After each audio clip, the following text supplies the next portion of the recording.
വനിതാ സംവരണവും മണ്ഡല പുനർനിർണയവുമായി ബന്ധപ്പെട്ട പ്രധാന ബില്ലുകൾക്കെതിരെ നിലപാടെടുത്ത പ്രതിപക്ഷ പാർട്ടികൾക്കെതിരെ വ്യാപക പ്രചരണം നടത്തുമെന്ന് ബിജെപി ജില്ലാ പ്രസിഡന്റ് എം.എൽ. അശ്വിനി. ബിജെപി ജില്ലാ കമ്മിറ്റി ഓഫീസിൽ നടത്തിയ വാർത്താ സമ്മേളനത്തിൽ സംസാരിക്കുകയായിരുന്നു അവർ. ബജറ്റിനിണങ്ങിയ വിവാഹാഭരണങ്ങളുടെ വൈവിധ്യമാർന്ന കളക്ഷനുമായി റോഷി ജ്വല്ലറി. ഡയമണ്ട് ആഭരണങ്ങളുടെ ഏറ്റവും പുതിയ ഡിസൈനുകൾ ഏറ്റവും കുറഞ്ഞ പണിക്കൂലിയിൽ. Roshi jewellery, gold and diamonds, bank road and court road, Kasaragod. Forever Shine.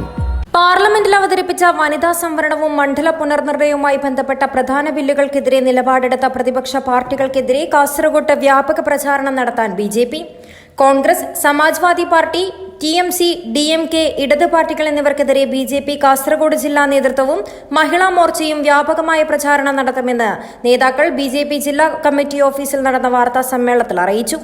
സ്ത്രീകളോടുള്ള വഞ്ചനയും സ്ത്രീവിരുദ്ധ മനോഭാവമാണ് പ്രതിപക്ഷത്തിന്റെ നിലപാട് വെളിപ്പെടുത്തുന്നതെന്ന് ബിജെപി നേതാക്കൾ ആരോപിച്ചു.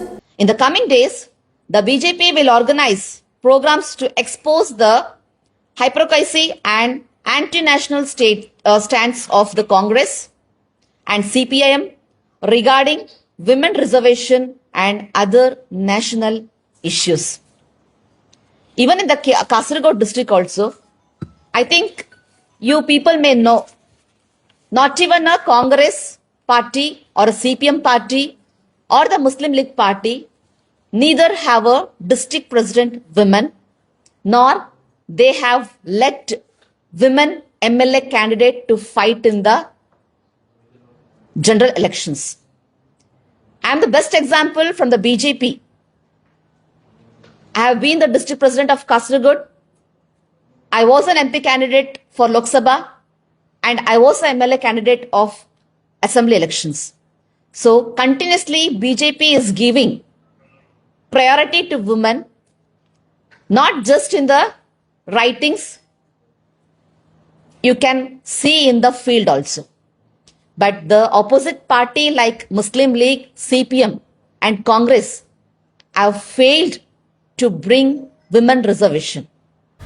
ഏപ്രിൽ 16-ന് കേന്ദ്ര സർക്കാർ ലോക്സഭയിൽ ഭരണഘടന 131 ഭേദഗതി ബിൽ 2026, മണ്ഡല പുനർനിർണയ ബിൽ 2026, കേന്ദ്രഭരണ പ്രദേശ നിയമ ഭേദഗതി ബിൽ എന്നിവ അവതരിപ്പിച്ചിരുന്നു. നിലവിലെ നാരീശക്തി വന്ദൻ നിയമപ്രകാരം 2026 സെൻസസിനും തുടർന്ന് മണ്ഡല പുനർനിർണയത്തിനും ശേഷമേ വനിതാ സംവരണം നടപ്പാക്കാനാകൂ എന്നായിരുന്നു കേന്ദ്ര സർക്കാരിന്റെയും BJPയുടെയും നിലപാടെന്ന് നേതാക്കൾ വിശദീകരിച്ചു. News 14 live, Kasaragod.